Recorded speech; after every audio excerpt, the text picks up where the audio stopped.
and and stuff continues to happen. I mean, even, as of tonight, we've got this question as to whether or not James Comey's friend, this Columbia Law School professor, is going to hand over that memo.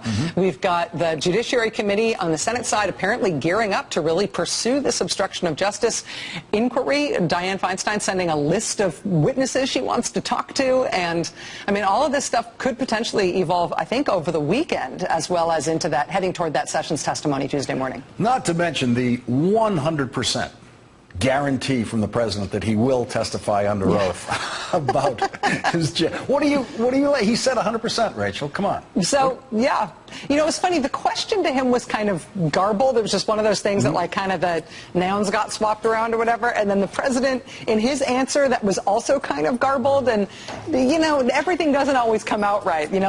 Life is lived live and things don't always come out as if they're scripted. I couldn't help looking at the transcript of that, though, today. Couldn't help wondering if they will use the garbled nature of the question and the president's gobbledygook language in his answer to try to get around the fact that he basically affirmatively said he would do it. They'll find a way if they can. Rachel, you have earned your weekend. Thank you. Thank you, my friend. Thanks, Lawrence. Rest. Appreciate it. Thanks, Rachel. Well, the president made his 100% guarantee today, 100% promise to his voters, to the country. He will absolutely testify under oath. So, what do you think the chances are of him ever actually testifying under oath? Would you be willing to speak under oath to give your version of 100%. 100%? Right. Well, you can really take that to the bank, can't you? There cannot be a criminal defense lawyer in America that would have recommended that their client make that kind of a pledge right there. My sense is there's no grown-up in the White House that can stare at him, look him in the eye, and tell him when he's screwing up. James Comey confirmed a lot of what I said, and some of the things that he said just weren't true. Right now, we have to take his word versus Comey's word. I hardly know the man. I'm not going to say, I want you to pledge allegiance. Okay, wait. Let's do a pledge. Who would do that? Can I have a pledge? A swearing. Raise your right hand. Who would ask a man to pledge allegiance? You can't expect people to respect the office of president any more than the occupant of the job does. This guy can't say anything, almost anything, without lying. He's devalued the presidency.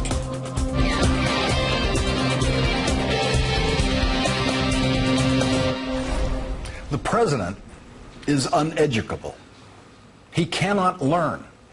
He apparently stopped learning as soon as his father stopped teaching him the real estate business. Someone in the White House might have tried to teach the president the good news and the bad news about having a special prosecutor appointed to investigate his connections to Russia and to investigate possible obstruction of justice by the Trump administration and, of course, by the president himself. The bad news is a special prosecutor is investigating you.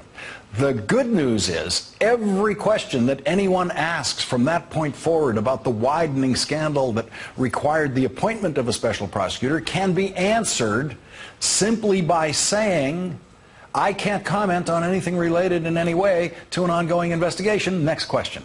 A president gets to do that with every question anyone asks once a special prosecutor has been appointed.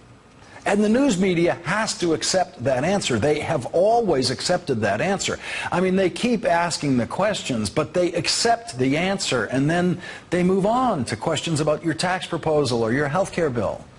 But because the president is uneducable, and because the major law firms in Washington refuse to defend him in his current predicament, and he is stuck with the most incompetent lawyer who has ever defended a president in trouble, today, the president said this. Would you be willing to speak under oath to give your version of 100%. There's the president making a public commitment to the country, to his voters, that no good lawyer would allow him to do. When the time comes that the president is asked to deliver testimony under oath about what he said alone in a room with James Comey, he will do everything he can to avoid giving that testimony under oath. He will break that 100% promise. He will claim executive privilege. He will fight it in court. And what we don't know is what he will do if he is ordered by the Supreme Court to give that testimony under oath, the president still might refuse to give that testimony. He might defy a Supreme Court order because the president is not a constitutionalist. The president is not a man of the law. The president is Donald Trump. The president does not know that the Supreme Court can give him orders, him personally, as the Supreme Court did. Donald Trump was paying no attention to that because it happened during that period of his life where he was concerned, according to previous testimony given to Howard Stern, with nothing other than how much sex he could have with how many women. He told Howard Stern that the risk of venereal disease during those years was, quote, my personal Vietnam. Vietnam, of course, being the war that he was avoiding during those years because of a note he obtained from a doctor saying that his feet were just no good for anything other than marching around golf courses for the rest of his life. And if President Trump defies a direct order by the Supreme Court, we will have arrived at a constitutional crisis that could only be resolved through the impeachment process that would then have to be initiated in a House of Representatives that is currently led by the most spineless speaker that has ever been confronted with an investigation of a president. The president had more to say today about James Comey's testimony yesterday. I hope, this is the president speaking, I hope you can see your way clear to letting this go, to letting Flynn go. He is a good guy. I hope you can let this go. Now, those are his exact words. Is that correct? Correct. I didn't say that. In fact, he asked specifically of loyalty in the context of asking me to stay. There'd be nothing wrong if I did say it, according to everybody that I've read today, but I did not say that. No president is known to have regularly recorded conversations in the White House since Richard Nixon was forced to resign his presidency because of the criminal conduct revealed on the tape recordings of his White House conversations. Recording White House conversations turned out to be the single worst idea any president ever had about how to run his White House. It is a uniquely painful issue in the history of the presidency. The secret tape recordings of President Nixon's conversations are an ugly scar on the presidency. Every president since Nixon has known that, except the uneducable president. And so President Trump thinks the notion of secretly recording his conversations in the White House is something he can publicly throw around. When James Comey's version of his conversations with the president first became public, the president tweeted, "James Comey better hope that there are no tapes of our conversations before he starts leaking to the press." James Comey testified yesterday that that tweet, that very tweet from the president, convinced him that he needed to make his conversations with the president fully public as soon as possible.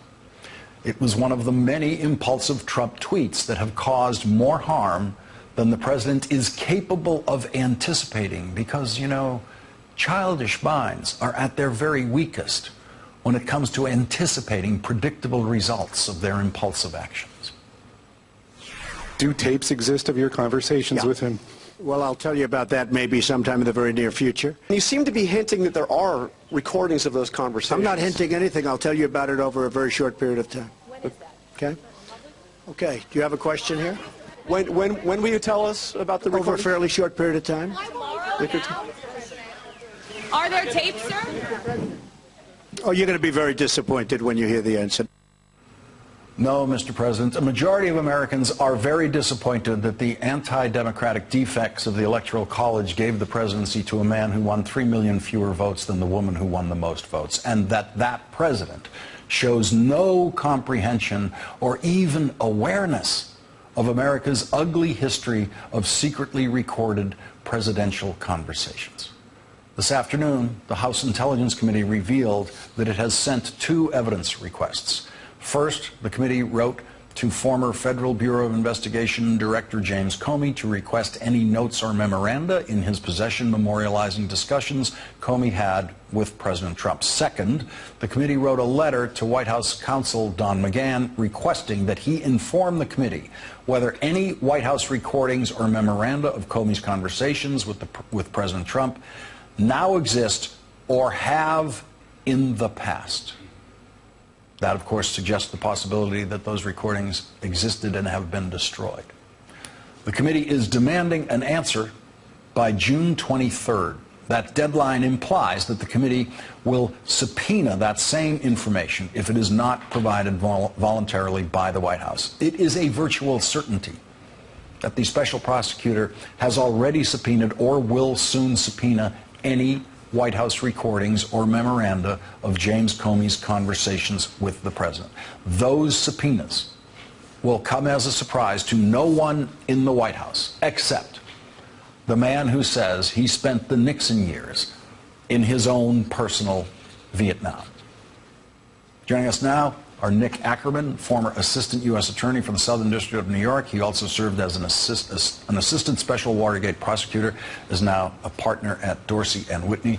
Also with us, Peter Baker, chief White House correspondent for the New York Times and an MSNBC political analyst, and David Frum, senior editor for The Atlantic. Nick Ackerman, the future of the tapes, let's pretend for a moment that they exist. They will be subpoenaed. I have no doubt that they will be subpoenaed. They absolutely should be. In fact, I'd be surprised if Mr. Mueller hasn't done that already. And if this president tries to fight it in court, we have a case law here that indicates he will lose. U.S. v. Nixon, yeah. Right on the money, couldn't be more on point. Right. Gone. End of case. But he can try to chase the case to an appellate level, possibly, but there will come a day when there would be, if he tries to fight this in court, where there will be a judicial order ordering the president to turn this over. And my point here is, this president is unpredictable in that moment. We have a president who we don't know what he will do in the face of an order. Well, considering all he's done already in obstructing the investigation of the FBI, I wouldn't put it past him if he just took those tapes and burned them or put a magnet to them. I mean, he is the type of person who would do that in a second without any thought about the consequences or the fact that he's committing a serious federal felony. He's already done that. I mean, it's just be a continuation of what he's already been doing to this point. David Frum, my betting is on the side that there are no tapes, yeah. and one of the reasons I placed that bet is that President Trump is now saying that James Comey is lying about our conversation. If he knew there were tapes, I'm not sure he would be making those claims because the tapes surely would not back him up. Right. I want to make first a mathematical aside. I mean, you have the number 100% on the screen. I just want to point out that when President Trump went to the CIA and gave that notorious speech about his big popular vote win, he told the CIA he backed them 1,000%. So there are a lot of percents. 100 isn't all of them. Maybe 1,000 isn't all of them. There are a lot more percents than you're prepared to allow for. And so if he's only giving you 100 of them, that may just be a very small down payment. Right. I mean, we have to, when we think about taping, remember, I mean, we are living the iPhone era, so the tape is a metaphor for a recording. As you say, it seems incredibly unlikely that there is a recording.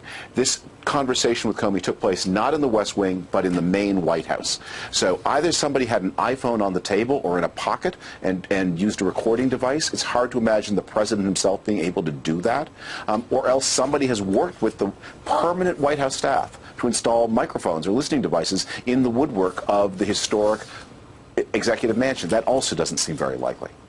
Peter Baker, shouting broke out today about the tapes when the president gave the non-answer to a very simple yes or no question that he knows the answer to. Can we expect this to be the question that the White House press corps will continue to be aiming in that direction as long as it remains unanswered? Well, it's hard to imagine us not asking the question again and again. And he said very soon. So you can imagine next time he takes questions, if he hasn't actually revealed anything at that point, to be asked, well, it's been pretty soon, sir. When are you going to let us know? Of course, in the past, he has said, you know, he was going to reveal things or do things in the near future that ended up not ever happening. It wouldn't be the first time that would happen. But this has greater consequence. And you're right. It does seem like a simple yes or no question. If you didn't have tapes, then the answer today, of course, is no. If you do have tapes, maybe you decide, look, I'll tell you something in the near future because they want to do something with those tapes. They want to negotiate with the special counsel. They want to review them. They want to transcribe them. They want to whatever. So, I tend to agree with you. There's probably not likely to be tapes. It struck me when he first mentioned this, he was sort of trolling Jim Comey as kind of, you don't know. But we don't know, and that's a position he kind of likes, keeping people in for the moment. Peter, any hint from anyone working at the White House about what the president is actually thinking about this tapes game that he's playing, or is the White House staff completely in the dark about whatever it is he's thinking?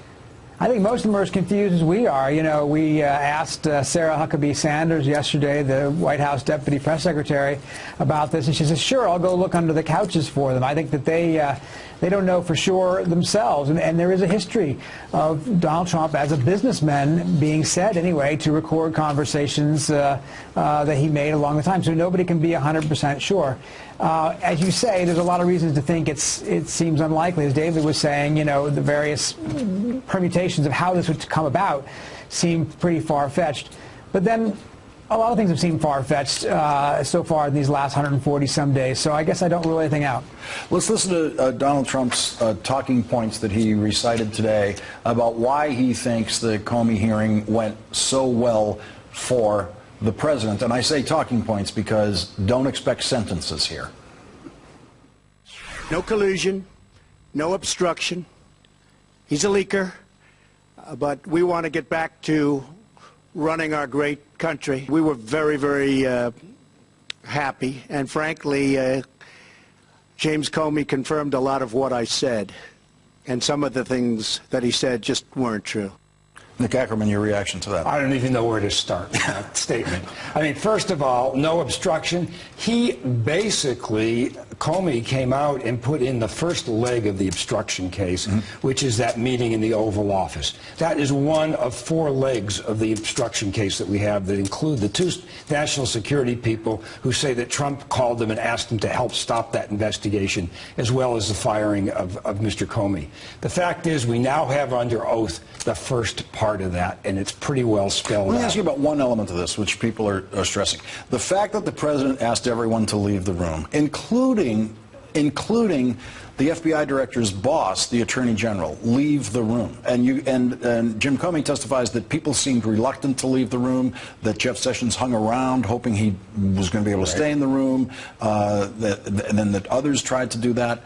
But the president was insistent they all had to leave the room. How incriminating is that in the obstruction of justice investigation? Extremely incriminating. It all goes to his corrupt intent, which is defined by law as his intent to stop the FBI investigation. It doesn't have to do with bribery. It doesn't have to do what we normally think of as corruption.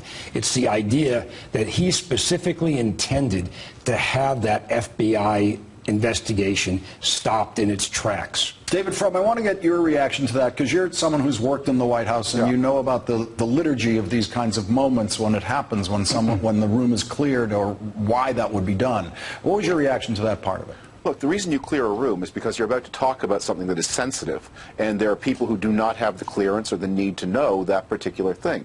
At those moments of drama, you can imagine many things, from domestic, international, where the president wants to talk to people with a very high level of security, and other people who are there are asked to leave. And there's no reluctance then. You understand this isn't for my ears.